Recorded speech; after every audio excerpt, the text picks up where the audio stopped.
Mardi 21 janvier 2020, RFM Matin, bon réveil, bonne journée, il est 7h le journal. Le journal de Georges Détié-Diop. Bonjour Georges. Bonjour Babacar, bonjour à toutes et à tous. Le bureau du comité de pilotage du dialogue national mis en place 3 vice-présidents, 3 secrétaires et 8 commissions thématiques, dont 2 à la tête desquelles des généraux à la retraite. L'affaire Guy Marius Sagna devant la chambre d'accusation de la cour d'appel. Elle va examiner ce matin la demande de mise en liberté provisoire introduite par les avocats de l'activiste membre de Frappe France Dégage. Attendu ce mardi, le verdict du meurtre de Fatoumata Mactar Ndiaye, ancienne vice-présidente du Conseil économique, social et environnemental. Le procureur avait requis la perpétuité contre le présumé meurtrier. Le dialogue national dans sa phase active, les travaux peuvent maintenant démarrer. Le bureau du comité de pilotage a été mis en place hier par consensus. Il est composé de 3 vice-présidents, 3 secrétaires et de 8 commissions thématiques. El Hadj Ndiogoudienne.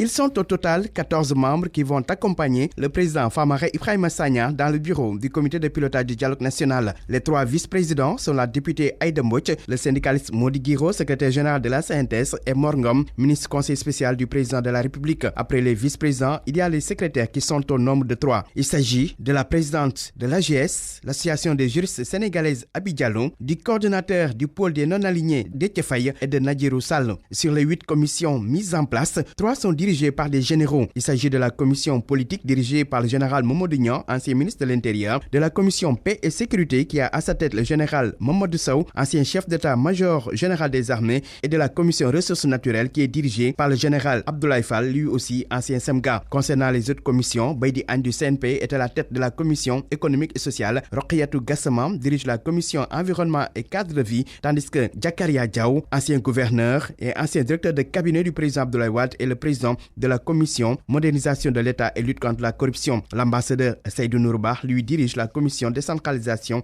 et territorialisation des politiques publiques. Enfin, Marie-Angélique Savané, épouse Lannick Savané, est la présidente de la commission synthèse. Le président de l'ANEDS, l'association nationale des élus départementaux, Maodo Malik Mbaye, lui a été désigné porte-parole du comité de pilotage du dialogue national. Ce comité a été officiellement installé par le président de la République le 26 décembre dernier. Toujours à propos de ce dialogue national, le Forum civil dit renoncer aux indemnités autres prises en charge dans le comité de pilotage. Dans un communiqué, le Forum civil dit prendre en charge tous les frais nécessaires pour permettre à ses membres de travailler dans de bonnes conditions au sein du dit comité. À 7h03, l'actualité judiciaire. La chambre d'accusation de la cour d'appel de Dakar examine ce mardi la demande de mise en liberté provisoire introduite par les avocats de Guy Marius Sagna. L'activiste de Frappe France Dégage est en prison depuis plus d'1 mois maintenant pour rébellion, participation à une manifestation interdite, entre autres délits. La première requête a été rejetée par le doyen des juges d'instruction, Papa Balagay. Près de 2 mois derrière les barreaux, c'est ce 21 janvier que Guy Marius Sagna va être édifié sur son sort. Le leader de Frappe France Dégage est dans les liens de la détention depuis le 29 novembre, date à laquelle il a marché devant les grilles du Palais de la République pour dénoncer la hausse du prix de l'électricité.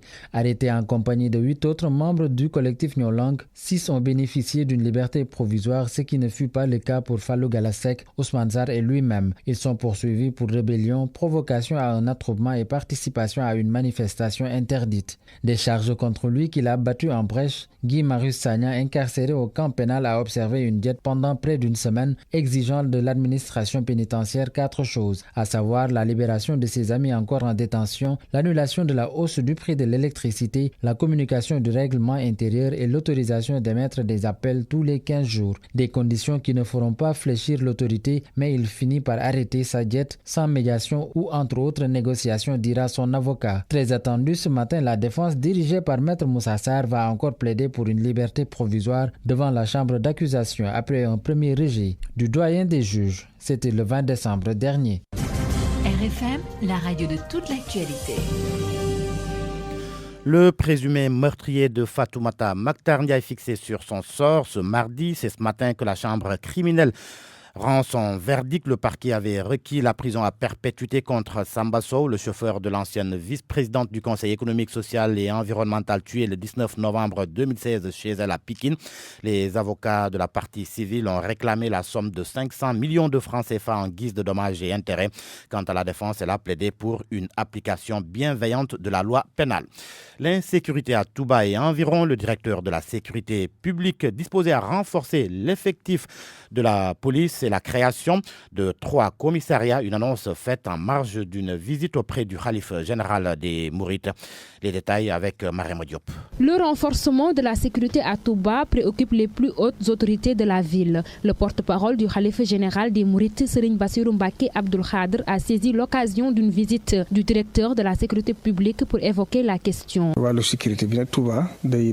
Touba est une grande ville qu'il faut mieux considérer. Sa casquette de cité religieuse la dessert souvent. D'autres la comparent à un gros village. Mais après Dakar, il faut savoir que Touba est la deuxième ville du pays. En réponse, Abdoul Wahab Sall a tenté de rassurer. Une opération coup de poing sera bientôt lancée. 3 commissariats seront aussi construits. Les effectifs ont été renforcés il y a peu dans les différents commissariats de la ville. Le gouvernement, par l'intermédiaire du ministère de l'Intérieur, a l'ambition d'ériger à Touba 3 autres commissariats de police et de renforcer aussi le GMI. Je suis venu pour lancer les opérations coup de poing dans la ville de Touba. J'ai demandé aux responsables de Touba et Mbacké de mutualiser les forces pour mener à bien ces opérations. Le directeur de la sécurité publique était en visite. Il a annoncé une batterie de mesures pour faire face à l'insécurité. Marème Diop, Touba, RFM. Des nouvelles des propriétaires des maisons démolies à la cité Tobago. Ils veulent être indemnisés, mais pas du tout pour le moment. Et cela accuse le président du collectif des victimes de les avoir volontairement omis de la liste des accusations gratuites. Réplique Mbaye Thioye, qui a réagi suite à la sortie de ces propriétaires des maisons démolies de la cité Tobago. Ils étaient en conférence de presse hier, le compte-rendu de Salif Sow. Colère et déception habitent Cheikh Aliou Sow. Impuissant, un matin, il a assisté à la démolition par l'État du Sénégal de ces 2 maisons sises à la cité Tobago. C'était en 2015. À l'heure de la réparation, sa surprise fut grosse. J'ai simplement acheté 2 terrains que j'ai construits, un R+1 et l'autre rez-de-chaussée.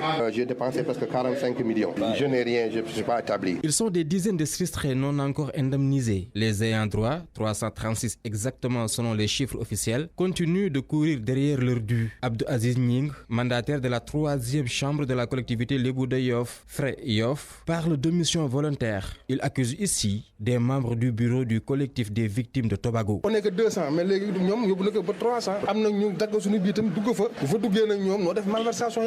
de revers de la main, le président du collectif des victimes de la cité Tobago balaye les accusations et menace Mbaye Thioye. Toutes ces allégations-là sont fausses et non fondées. Ils ont essayé avec moi devant le colonel de la DESCOM, je leur répétais la même chose. Ils ne font pas partie de ce collectif de victimes de Tobago. Voir mon nom cité dans la presse et que celui-là, je connais celui qui l'a fait et je lui citerai, donnerai une citation directe. L'État a décidé en 2015 de réduire en poussière des centaines de maisons à Cité Tobago. Les constructions se trouvaient dans l'espace de l'aéroport Dakar-Yoff, selon l'autorité. Les perturbations dans les universités à Sansek de Ziguinchor et à Alioune Diop de Bambey risquent de mener à l'invalidation de l'année dans ces universités. Les craintes exprimées par le secrétaire général national du Sud-Est, section enseignement supérieur. Il indexe par ailleurs la responsabilité du ministre de l'enseignement supérieur qui n'a pas tenu ses promesses. Ndate Diop. Les perturbations notées dans certaines universités du pays, à Ziguinchor et à Bambey, ne surprennent guère le secrétaire général national du Sud-Est, enseignement supérieur et recherche, Oumar Dia. Pour la bonne et simple raison que de façon tout à fait irresponsable et dans l'amateurisme le plus total, le ministre de l'enseignement supérieur et de la recherche, M. Cheikh Oumar Anne, a pris la décision au mois d'août passé de faire orienter tous les bacheliers dans les seules universités publiques du Sénégal, sans véritable mesure d'accompagnement. Dans ces temples du savoir, la pléthore de nouveaux bacheliers qui y sont orientés et les retards constatés dans les travaux des infrastructures pédagogiques pédagogiques et sociales sont dénoncées par les étudiants. Des revendications légitimes dont la non-satisfaction va inéluctablement mener à l'invalidation de l'année. Il n'y aura pas d'infrastructure, il n'y aura pas de mesures d'accompagnement, donc nous allons vers de sérieuses difficultés cette année. Et pour le Sud-Est enseignement supérieur, ces difficultés-là peuvent déboucher sur l'invalidation de l'année universitaire. Et pourtant, le ministère de l'Enseignement supérieur, de la Recherche et de l'Innovation a récemment reçu des délégations des deux universités et des mesures d'accompagnement allant dans le sens d'améliorer les conditions d'études et de vie des étudiants ont été prises. Mais pour Oumar Dia, l'État a trop laissé pourrir la situation. C'est pendant ce mois de janvier-là que le ministre de l'Enseignement supérieur a annoncer ces mesures, alors qu'il aurait fallu d'abord prendre ces mesures-là au mois d'août déjà, avant de décider de l'orientation des nouveaux bacheliers. La construction de 2 nouveaux amphithéâtres de 300 places à Ziguinchor, un de 600 places à Bambey, 30 nouveaux postes d'enseignants-chercheurs hors budget à Ziguinchor, 20 à Bambey, entre autres mesures prises par le ministère pour accompagner les deux universités. Et cette note politique, Babacar, avant de terminer, Moustapha Diakhaté est-il toujours membre de l'Alliance pour la République? Il s'est auto-exclu de l'APR. Il est donc libre de créer un mouvement selon le porte-parole adjoint de l'Alliance pour la République. Dans un communiqué, Abdoumbo dit déplorer ce qu'il qualifie de sortie intempestive et maladroite de Moustapha Diakhaté.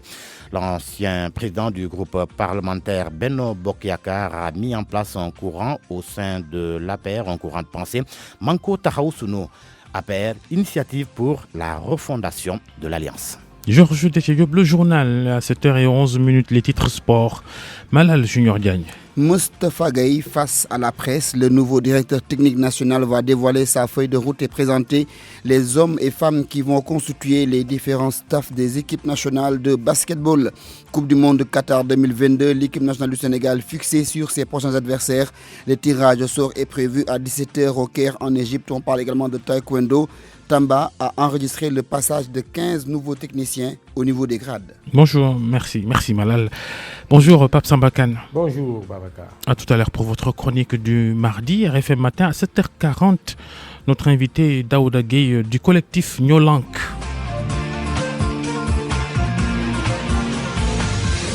« 7h12, bonne journée, bon début de journée à tous. Et la culture, tout de suite, Ndaté Diop, la danse et la musique et des nouvelles d'Idrissa Diop. Bonjour. Le chanteur Idrissa Diop porte la voix des dirigeants africains pour une autonomie du continent, mais aussi pour une nouvelle forme de citoyenneté, des thématiques que l'artiste a abordées dans son nouvel album intitulé Time for Africa. Oumar Mbow a assisté à la présentation de l'album à la place du souvenir. Tayu, Talo, Sister, Boulal Mélanine.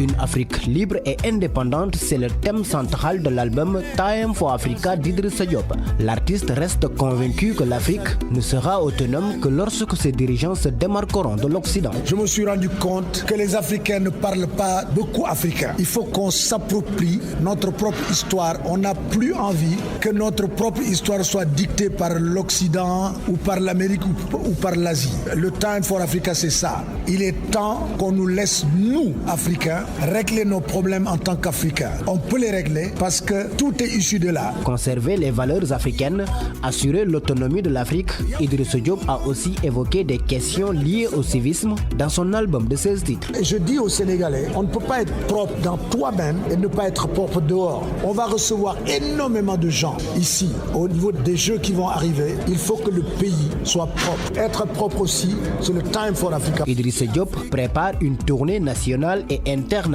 pour promouvoir son album, une œuvre produite par le label Prince Art, une maison de production qui a séduit l'artiste. Prince Art, je tiens vraiment à leur dire merci. Idrissa Diop sonne ainsi son retour, 10 ans après son dernier album. Dakar accueille aujourd'hui le rapport général du symposium international sur la codification des danses africaines. C'est un rapport fort de recommandations sur les politiques à mettre en place pour la préservation du patrimoine immatériel que représentent les danses traditionnelles. Le document sera remis au ministre de la Culture et de la Communication, Abdoulaye Diop. C'est tout pour cette chronique. Rendez-vous demain. Merci Ndaté. RFM Matin. RFM Matin. L'émission qui réveille le Sénégal. Il est bientôt 7h15 sur RFM Matin, la chronique de Pape Samba Kane maintenant. Chronique sur l'apparition de pétrole sur les plages de Thiaroye-sur-Mer. Nous préférons dire Thiaroye-Gueye. Alors, ça ne semble intéresser personne. Le pétrole serait-il au Sénégal à fleur de terre? Serions-nous devenus un pays où il suffit de creuser à la pelle, sinon à la main, pour s'ouvrir un puits de pétrole? Ces jours-ci circulent sur les réseaux sociaux des images insolites. À Thiaroye-sur-Mer, sur la plage, des gens, une foule dont les dialogues trahissent tantôt l'ébahissement, tantôt le scepticisme ou le soupçon. Certains, téléphone en main, en filment d'autres qui creusent le sol de la plage, visiblement imbibés d'hydrocarbures et à moins de 20 cm de profondeur, puisent avec un ustensile rudimentaire le liquide noir qui jaillit, tourbillonnant, dont ils emplissent des bouteilles en plastique. La scène se répète en plusieurs endroits de la plage. C'est une mini-ruée vers l'or noir qui nous est proposée par plusieurs vidéos amateurs de provenance différentes. Personnellement, j'en ai vu passer 3, chacune proposant à peu près la même scène, avec des acteurs différents qui jouent les mêmes rôles. 2 ou 3 jeunes gens accroupis autour des trous creusés à la main, des bouteilles déjà remplies de cet or noir qui continue de fuser avec force de ces puits en miniature, recueillis à la main ou avec une tasse en plastique. Autour d'eux, une foule de curieux et d'apprentis grands reporters qui ne se contentent pas de filmer ou de commenter la scène sous leurs yeux. Ils y vont de leurs interprétations les plus fantaisistes et invraisemblables avant de balancer leurs films sur les réseaux sociaux, essentiellement sur WhatsApp. L'un encourage les puiseurs qui dit que c'est Dieu qui donne ainsi sa part du pétrole accaparé au peuple, un autre que c'est un tuyau où passait un pétrole illégalement pompé par une compagnie étrangère qui a pété. Le sol ne tenant pas la pression du liquide, le dégurgitait ainsi par la terre meuble de la plage. Sur une des scènes diffusées partout de cette singulière manne dont le produit doit déjà alimenter quelques marchés noirs, on a vu des forces de sécurité vite dépassées et quasiment éconduites par les foules excitées. 2 ou 3 éléments, des gendarmes apparemment sur la vidéo, qui ont vite fait de battre en retraite. Peut-être seulement se replier, ai-je naïvement pensé, croyant qu'une telle affaire verrait d'art débarquer l'autorité à travers un quelconque de ses représentants pour mettre de l'ordre dans tout ça. Nous expliquer l'origine de cet hydrocarbure et surtout sécuriser ces sites, car c'est quand même un liquide corrosif dans lequel on plonge des mains et surtout inflammable alors qu'on filme avec des portables interdits de fonctionnement dans les stations d'essence. Là, 24 heures après, c'est-à-dire avant-hier, dimanche 18 janvier, d'autres vidéos ont continué certainement à circuler sur Internet, montrant des scènes similaires aux premières. Sur une de celles-ci, un agent d'une société de sécurité privée, de la SAGAM pour ne pas la nommer, est pris à témoin par un des vidéastes amateurs, reporters et éditorialistes improvisés, histoire de démontrer, pense-t-il, que cette ruée vers l'or noir sur la plage de Thiaroye-sur-Mer se fait en toute sécurité, peut-être même en toute légalité. Et à l'heure de conclure cette chronique, étonné qu'aucune autorité et surtout aucune presse, que je sache, n'a jugé utile de nous éclairer sur cette histoire, j'ai appelé un jeune confrère pour m'assurer que je n'avais pas rêvé, que je n'étais pas non plus victime de ces fake news sournois que véhicule WhatsApp. Il me rassura.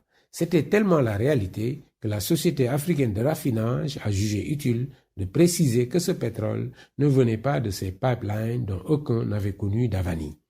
Autant dire sans laver les mains.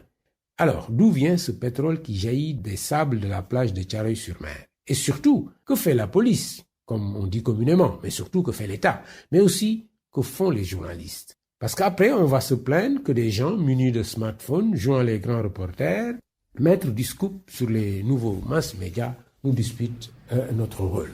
Pape Samba Kane, merci pour cette chronique et pas de réponse à toutes ces interrogations malgré la visite hier sur place du gouverneur de la région de Dakar.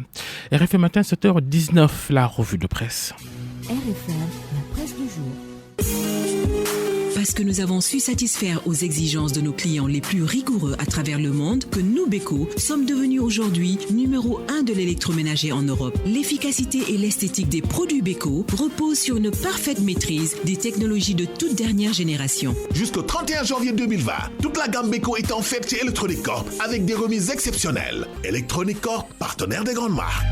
Beko vous offre votre revue de presse. Revue de presse préparée par Mohamed Ali Mouba. Rebonjour Alimou. Rebonjour Babacar, bonjour à tous. Moustapha Diakhaté franchit le Rubicon. Oui, pour la refondation de la formation présidentielle, l'Apéris lance son courant au sein du parti de Macky Sall. Son nom a été dévoilé sur sa page Facebook. Il l'appelle Manko Tahaou Sunyu APR. Pour le journal, las, plus de doute, Diakhaté tisse sa toile politique et défie Macky Sall. Interrogé sur cette affaire, le porte-parole adjoint de l'APR désigne aussitôt la porte de sortie à son camarade. Dans le journal Les Échos, Mo estime que Diakhaté est libre de créer un mouvement.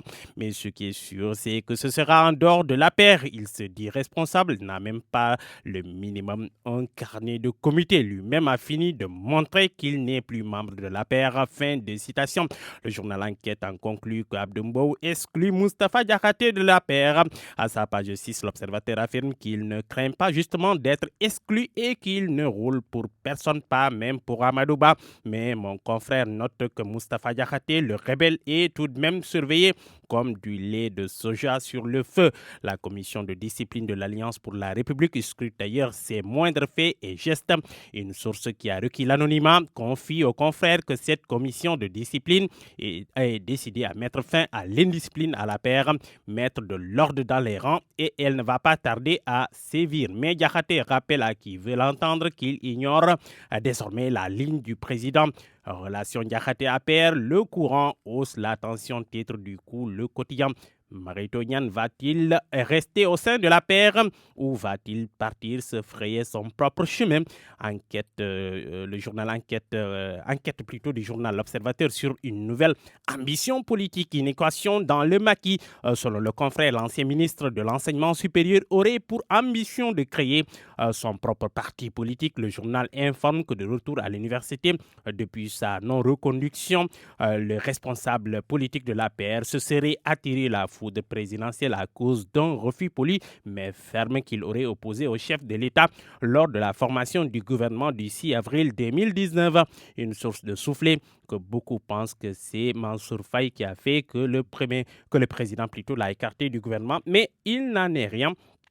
Selon cette personnalité très au fait des affaires présidentielles, le poste de ministre de la Pêche a été proposé à Marito Niane, mais il l'a décliné, préférant conserver son siège de ministre de l'Enseignement supérieur. Comme obsédé par la peur de l'espionnage, relève l'Observateur, Marito Niane avance aujourd'hui dans ses projets avec beaucoup de précautions, mais il abat ses cartes quand même. Les perturbations du séjour du chef de l'État, allons, nous en reparlons. Pastef signe le camouflet à Macky Sall. Selon le journal Vox Populi, c'est une militante du parti de Sonko qui a réclamé la libération de Guy Marius Sagna et compagnie qui a hué le président. Le parti de Sonko a revendiqué officiellement, légitimement l'acte. Selon le comité de pilotage de Pastef, c'était la seule manière de se faire entendre du président Sall qui a fini diriger le Sénégal en démocrature, condamnant au passage l'agression de Mbayan Camara. Mais dans le journal Source A, cette note salée du président, aux frais de Gourgourlou pour les périples du chef de l'État entre Dakar, Lomé et Londres à bord de l'A330-900 Neo, le Sénégal a casqué $11,000 l'heure à Air Sénégal SA. Impossible de faire réagir les services de communication de commercial et marketing. Rencontre du bureau politique du Parti socialiste, Bounama Sall fusillé par ses camarades. Relève le journal Les Échos. Aminata Mbengue souhaite les retrouvailles de la famille socialiste. Le confrère note que près de 7 mois après le décès de Tanor Dian, le Parti socialiste tente quand même de survivre avec la nomination de Mbengue au poste de secrétaire général en attendant le prochain congrès. Après un court silence, les instances du Parti socialiste ont repris du service avec des réunions régulières depuis quelque temps. Sur le secrétariat exécutif national de la semaine passée s'est déroulé sans accrochage. On ne peut pas en dire autant du bureau politique. Le mouvement des jeunesses socialistes est fondu en deux camps, soldant ses comptes devant Aminata Mbengue Ndiaye. Cette dernière promet de les recevoir pour arrondir les angles. Elle a aussi annoncé son désir de réaliser le vœu de Tanor de retrouvailles de la grande famille socialiste. Sport et puis sport. À la une du journal Record, mondial 2022 éliminatoire, tirage au sort à 17h temps universel. La Côte d'Ivoire, l'équipe a évité pour les Lions du Sénégal. Babacar.